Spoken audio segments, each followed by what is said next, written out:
కృపాభరితుడైన యేసు ప్రభుల వారి ప్రశస్త నామంలో ఈ ఉదయకాలమందు వాక్యం వింటున్న ప్రతి బిడ్డకు, మీ కుటుంబంలో ప్రతి వారికిని నా హృదయపూర్వకమైన ధన్యవాదాలు చెల్లించుకుంటున్నాను.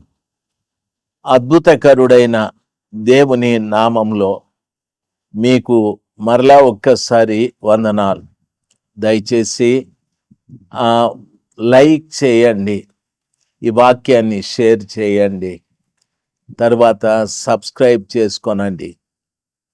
మా బైబిల్ వరుసగా చెప్తూ ఉన్నారు, ఆది కాండం నుండి వచనంలో ఉన్న ఆత్మీయ విషయాలు. ప్రస్తుతం నెహెమ్యా గ్రంథము 40వ వచనాన్ని చెప్తూ ఉన్నాను. ఎన్నో ఆత్మీయమైన విషయాలు, ఎప్పుడూ మీరు వినని సమాచారాలు చెప్పబడుతూ ఉన్నాయి. బైబిల్ సులభంగా నేర్చుకునే అవకాశాలు దేవుడు కల్పించాడు. కాబట్టి సబ్స్క్రైబ్ చేసుకోనండి. ఇమ్మాన్యుయల్ మినిస్ట్రీస్ మదనపల్లి అనని. రెండవది, ఇమ్మాన్యుయల్ మినిస్ట్రీస్ హైదరాబాద్, మా జర్మయ్య గారు, మా జ్యోతమ్మ గారు 21 రోజు ఉపవాస ప్రార్థన దీక్ష ప్రకటించి ఉపవాసాలు చేస్తూ ఉన్నారు. దయచేసి ఉపవాస దినాలలో కలుసుకోవాలని ప్రేమపూర్వకంగా మీకు మనవి చేస్తూ ఉన్నాను. దేవుడు మిమ్మల్ని దీవించాలి. మీ కుటుంబంలో అందరి పట్ల దేవుని యొక్క గొప్ప ప్రణాళిక నెరవేర్చబడాలి. ఆయన చిత్తం మీ కుటుంబంలో అందరి విషయంలో జరిగించబడాలి. ప్రియులారా, ఈ రోజున మనము జీవించేటప్పుడు ఎందరినో ఆధారం చేసుకుంటాం. ఇలాగ మనం బ్రతికితే బాగుండు, ఈ విధంగా బ్రతికితే బాగుండు, లేక ఇల్లు ఈ రీతిగా కట్టుకుంటే బాగుండు, లేకపోతే ఈ ఉద్యోగం చేస్తే బాగుండు, ఏదో ఒకదాన్ని ముందుంచుకొని బ్రతకటానికి మనము ప్రయత్నం చేస్తూ ఉంటాం. అయితే భూమి మీద మనుషులను మనము ముందుంచుకుంటే వారిలాగా అవుతామో లేదో మనకు తెలియదు. మన ముందు ఉండాల్సింది ఎప్పుడూ కూడా దేవుడే. ఎవరా దేవుడు అంటే యేసు ప్రభుల వారు. ఎందుకు ఆయన దేవుడు అని అంటారేమో. ప్రపంచంలో ఆయనంత పరిశుద్ధుడు ఎవరు కూడా లేరు. దేవుని వాక్యం సెలవిస్తుంది, యేసయ్య ప్రపంచానికి ఒక సవాలు చెప్పాడు. నాలో పాపం ఉందని మీలో ఎవడైనా స్థాపించగలడా అని చెప్పాడు. ఈ రీతిగా ప్రపంచం ఎదుట దేవుళ్ళు అనబడిన వారు, దేవతలు అనబడిన వారు, నేను పరిశుద్ధుడను అని చెప్పిన వారు ఆ విధంగా మాట్లాడిన దాఖలాలు ఏవీ కూడా లేవు. ప్రతి వారిలో కూడా అపరిశుద్ధత ఉంది, నా యేసులో తప్ప. కాబట్టి ఆ గొప్ప దేవుణ్ణి మనము మాదిరిగా ఉంచుకోవాలి. అందుకని బైబిల్లో ఒక భక్తుడు ఈ రీతిగా చెప్పాడు. ఆయన పేరు పౌలు గారు. ఆయన అన్నాడు, నేను క్రీస్తును పోలి నడిచిన ప్రకారముగా మీరు నన్ను పోలి నడవండి అని చెప్పాడు. క్రీస్తు ప్రభుల వారిని నమ్ముకున్న ప్రతి బిడ్డ కూడా ఆయన పోలి జీవించటానికి మనం నేర్చుకోవాలి. అది నిజంగా ఎంతో ఆశీర్వాదకరమైన సమాచారం. ప్రియులారా, భక్తుడు ఈ రీతిగా చెప్పాడు. మీరు బైబిల్లో కీర్తనల గ్రంథము 16వ అధ్యాయం 8వ వచనాన్ని చదువుకున్నట్లయితే దావీదు గారు ఒక మాట చెప్పారు. సదాకాలము యెహోవా యందు నా గురి నిలుపుచున్నాను అని చెప్పాడు. సదాకాలం అంటే నేను ప్రభుని ఎరిగిన నాటి నుండి నా మరణం వరకు నా గురి దేవుని మీదే ఉంది. ఆ దేవుడు ఎవరంటే యెహోవా అని చెప్పాడు. యెహోవా అనే మాటకు అర్థం ఏమిటంటే ఎల్లప్పుడూ ఉండువాడు. ఈ రోజున ప్రకృతిలో చాలా పదార్థాలని మనము చూస్తూ ఉన్నాం. భూమి, ఆకాశము, సూర్యుడు, చంద్రుడు, నక్షత్రాలు ఇవన్నీ కూడా. ఆ తరువాత గ్రహములు కూడా కొన్ని ఉన్నాయి. అంగారకుడు, బుధుడు, శుక్రుడు, శని, ప్లూటో ఇవన్నీ కూడా. వీటన్నిటికీ చాలామంది వెళుతూ వస్తూ ఉన్నారు. ప్రియులారా గమనించాలి. అయితే అవేవి కూడా నేను ముందుంచుకున్నాను అని చెప్పలేదు ఆయన. యెహోవా యందు నా గురి నిలుపుకున్నాను, నేను సదాకాలం నా గురి ఆయన మీదే అని చెప్పాడు. అంటే దాని అర్థం ఎల్లప్పుడూ ఉండువాడు. మరి కనిపించే సూర్యుడు కొంతకాలమే ఉంటాడు. బైబిల్ ఆ రీతిగా సెలవిస్తుంది. సూర్యుడు నలుపెక్కుతాడు, చంద్రుడు కూడా తన కాంతిని కోల్పోతాడు. వాళ్ళిద్దరూ కూడా లయమైపోతారు. భూమి కూడా పాడైపోతాది. తరువాత ఆకాశము కూడా మహావేంద్రముతో లయమైపోతాది. అన్నీ పాడైపోయేటివే. అయితే స్థిరంగా నిలబడేది ఎవరంటే వీటినన్నింటినీ సృష్టించిన మహాసృష్టికర్త అయిన దేవుడు. అందుకని దావీదు అంటాడు, తాను సామాన్యమైన మనుషుడుగా ఉన్నప్పుడు ఈ మాట మాట్లాడలేదు. ఆయన ఇశ్రాయేలు ప్రజలకు రాజుగా ఉన్నప్పుడు తాను సింహాసనం మీద కూర్చున్న ఆయన, ప్రజలందరూ గురి ఆయన మీద ఉంటుంది. ఈ రాజుగారు నాకేదో సహాయం చేయాలి, నా కుటుంబ విషయంలో, నా ఆర్థిక విషయంలో, నా వ్యవసాయము, నా వ్యాపారము, నా ఉద్యోగము, రాజుగారి సలహా, రాజుగారి సహాయము నాకు కావాలని ఇశ్రాయేలు ప్రజలందరూ కూడా ఆయన మీద గురి పెడితే ఆయన మాత్రము సదాకాలము నేను యెహోవా యందు నా గురి నిలుపుకున్నాను అని చెప్పాడు. కాబట్టి మనుష్యుల మీద మనం గురి పెడితే ప్రయోజనం లేదు. ఈ సర్వలోకాన్ని సృష్టించి దాన్ని తన చిత్తానుసారంగా నడిపించుకుంటున్నటువంటి గొప్ప దేవుడైన యేసు ప్రభుల వారి మీద గురిపెట్టి మనము నడవాలి.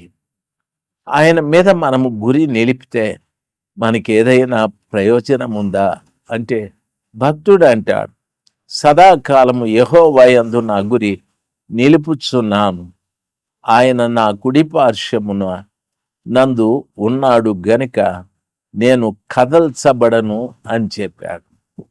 ప్రభువు మీద మనము గురి పెడితే ఆయన నా కుడి పార్శ్వమందు ఉన్నాడు కాబట్టి నేను కదల్చబడను అని చెప్పాడు. కదల్చబడను అంటే దాని అర్థం మనల్ని భూమి మీద కదల్చేవి చాలా ఉన్నాయి. మనల్ని పేదరికం కదలిస్తుంది, అనారోగ్యం కదలిస్తుంది, శత్రుత్వం కదలిస్తుంది, రకరకాలైనవి మనల్ని కదిలించటానికి ప్రయత్నము చేస్తాయి. అయితే ప్రభు మీద మనం గురి పెడితే మనము కదిలించబడం. ఆ కృపగల దేవుడు స్థిరంగా మనల్ని ఉంచుతాడు. మొట్టమొదటిది విశ్వాసంలో మనము తూలిపోకుండా స్థిరంగా నిలబడటానికి ప్రభు సహాయము చేస్తాడు. ప్రియులారా గమనించాలి, విశ్వాసంలో మనము స్థిరంగా ఉంటాం. ప్రభు మీద మన విశ్వాసం ప్రక్కకు వెళ్ళదు.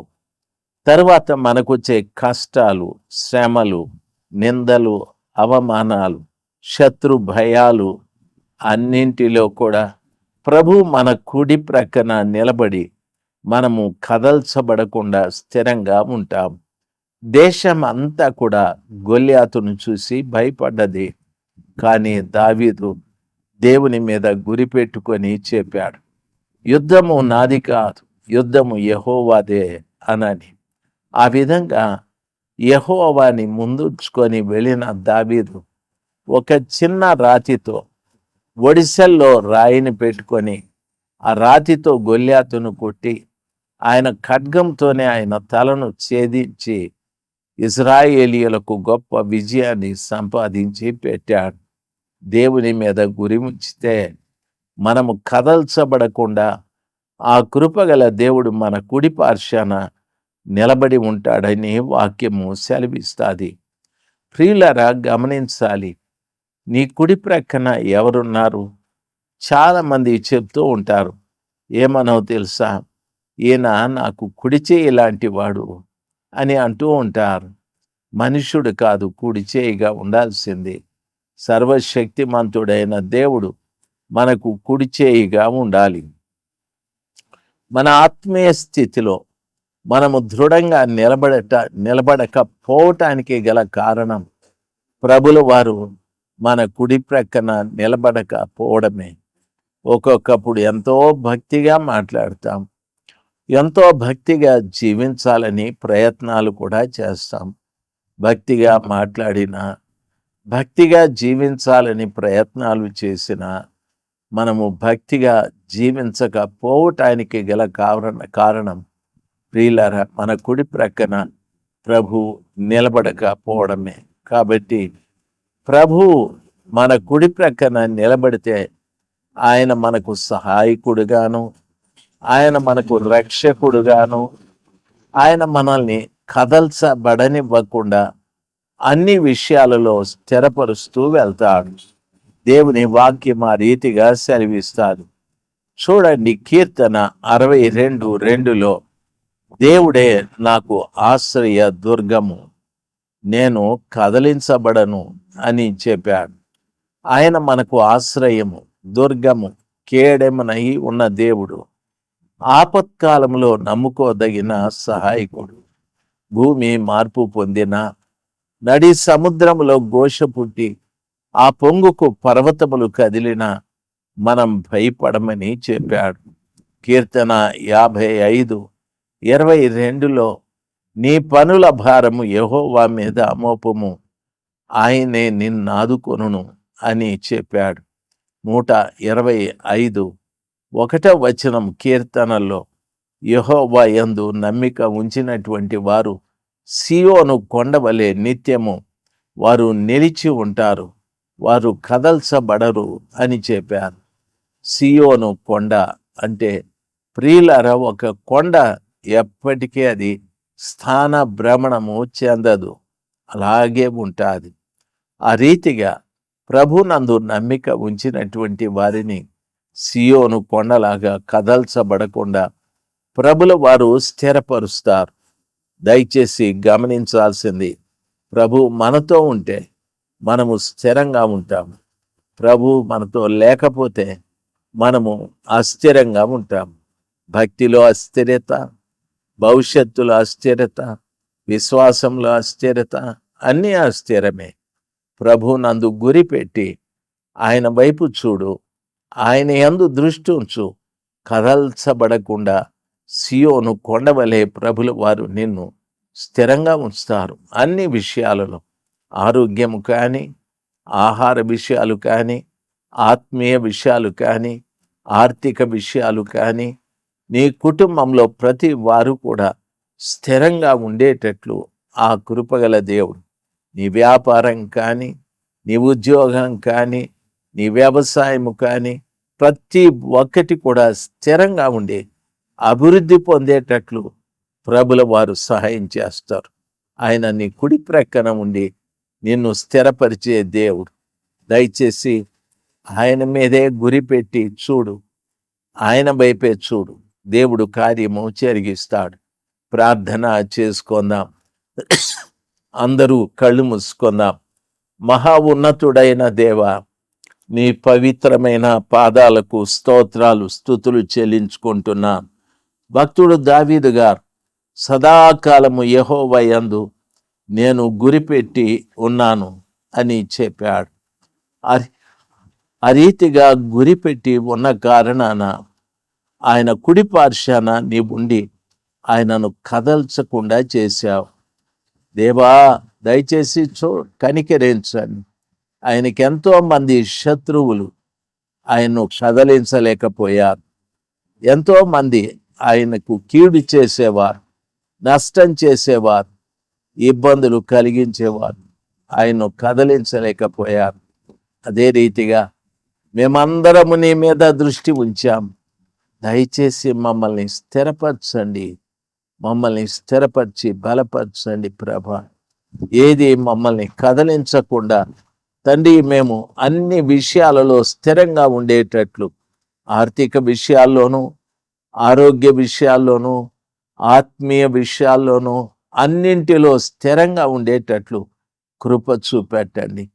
శత్రువు అనేక పర్యాయాలు మమ్మల్ని కదల్చాలని ప్రయత్నం చేసేది ప్రభా.